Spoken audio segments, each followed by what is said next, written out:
দর্শক, আমি এই মুহূর্তে রয়েছি বান্দরবানের রুমা বাজারের ইডেনপাড়া এলাকায়। ঠিক এখানে আসার যে কারণটি, সেটি একটি বিশেষ কারণ রয়েছে। মূলত আপনারা জানেন, কুকিচিন বা কেএনএ, কুকিচিন ন্যাশনাল ফ্রন্ট, তার যে প্রধান নাথান বম, তার আসলে পৈতৃক বাড়িটি এই এলাকায়। সেটি একটু আপনাদেরকে দেখাতে চাই। এখানে আসলে মূলত দুটি বাড়ি রয়েছে। দুটি বাড়ির একটি হচ্ছে পুরাতন বাড়ি এবং তার পাশেই নতুন একটি বাড়ির পরিকল্পনা বা কার্যক্রম তিনি আসলে চালাচ্ছিলেন।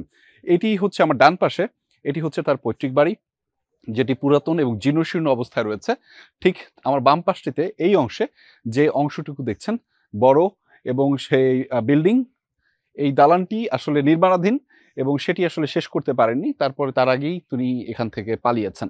তবে এই যে পৈতৃক বাড়িটি রয়েছে সেটি একটু আপনাদেরকে দেখাতে চাই। এইখানে যেই অংশটুকু রয়েছে, এখানে আসলে অল্প একটু অংশ আপনারা দেখছেন, কিন্তু এই বাড়িটি মূলত বেশ প্রশস্ত এবং দীর্ঘ অবস্থায় রয়েছে এবং সেটি এখান থেকে শুরু করে আরো কয়েক মিটার জুড়ে কিন্তু সেই বাড়িটি রয়েছে। এবং এই বাড়িতে ঢুকলে খুব জীর্ণশীর্ণ এখন মনে হবে, কারণ প্রায় ২ বছর ধরে এই বাড়িতে কেউ ছিলেন না এবং থাকেননি। এবং শেষ সময়ে অর্থাৎ এই পৈতৃক বাড়িটিতে তার যিনি স্ত্রী সমকিম, তিনি আসলে এখানে অবস্থান করছিলেন দীর্ঘ সময় ধরে। এবং এই বাড়িতে ঢুকলে আপনি শুরুতেই কিছু যেহেতু নাথান বম ছিলেন চারুকলার শিক্ষার্থী, এবং আপনি দেখবেন যে এখানে কিছু স্থাপনার মধ্যেই তিনি চারুকলার বিশেষ যে ভাগগুলো, সেগুলো আসলে স্থাপত্যের যে ভাগগুলো, সেগুলো আসলে নিয়ে আসার চেষ্টা করছেন।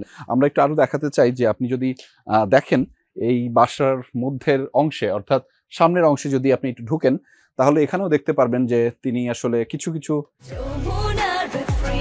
Innovation for smarter life. যে কার্যক্রম রয়েছে।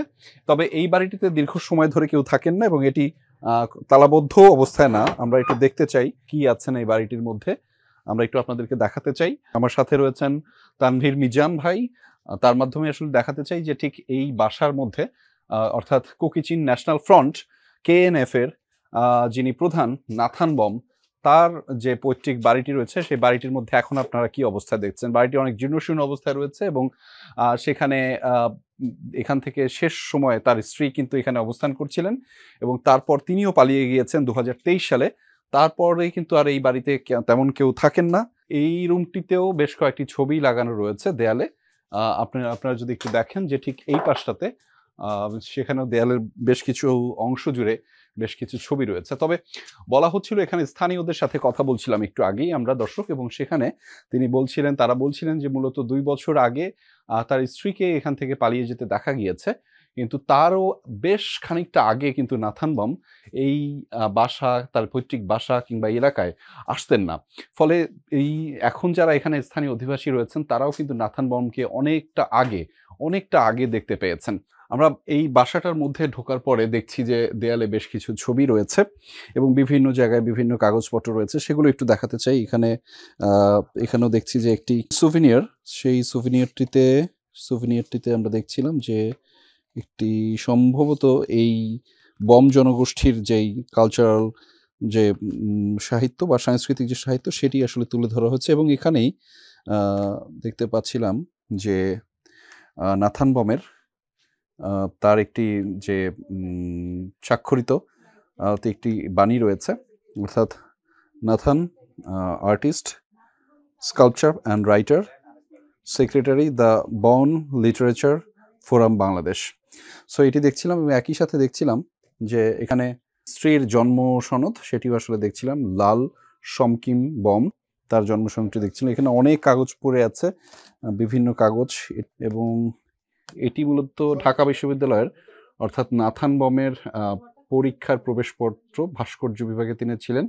১৯৯৯ সনে এই প্রবেশপত্রটি সেটি আসলে সত্যায়িত করা রয়েছে, বা এটি আসলে সেখানকার গভর্নিং বডি বা যারা রয়েছেন কর্তৃপক্ষ, তাদের সইকৃত একটি প্রবেশপত্র দেখতে পাচ্ছি। বেশ কিছু কাগজপত্র কিন্তু এখানে এখনো ছড়িয়ে ছিটিয়ে রয়েছে। ইডেনপাড়া ঘেঁষা যে বাজারটি রয়েছে, রুমা বাজার, সেখানকার স্থানীয়দের সাথে কথা বললেও বলা যায় যে এই যে কুকিচিনের যে আধিপত্য কিংবা কুকিচিনের যে কার্যক্রম, সেই কার্যক্রমটি আসলে কেমন করে বিস্তৃত ঘটেছে এই পুরো এলাকা জুড়ে, সেটির কিন্তু মাস্টার প্ল্যান কিংবা কার্যক্রম সেটি কিন্তু এখান থেকেই করা হয়েছিল।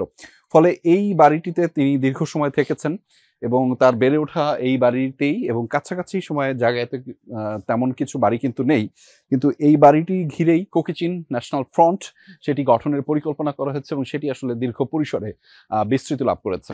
সেই ঘটনা এবং সেই কার্যক্রম হয়তো আপনারা বিভিন্নভাবে বিভিন্ন মাধ্যমে জানতে পেরেছেন। তবে এই যে পৈতৃক বাড়িটি সেটি দেখানোর উদ্দেশ্য ছিল যে এরকমই, যে এখান থেকেই আসলে তিনি কোকিচিন ন্যাশনাল ফ্রন্ট বা কেএনএফ গড়ার যে পরিকল্পনা সেটি মূলত এখান থেকেই হয়েছিল এবং সে কারণেই এই বাড়িটি তার কাছে বিশেষ এবং তার পরবর্তীতে বিশাল অংশ জুড়ে দেশীয় এবং আন্তর্জাতিকভাবে তিনি কিন্তু এই যে কার্যক্রমগুলো অর্থাৎ একটি সশস্ত্র সন্ত্রাসী গোষ্ঠী তৈরি করা সেটি আসলে বিভিন্নভাবে বিস্তার ঘটিয়েছেন এবং বিভিন্ন মানুষকে সংযোগ ঘটিয়েছেন। আহমেদ রেজা, যমুনা নিউজ, রুমা বাজার, বান্দরবান।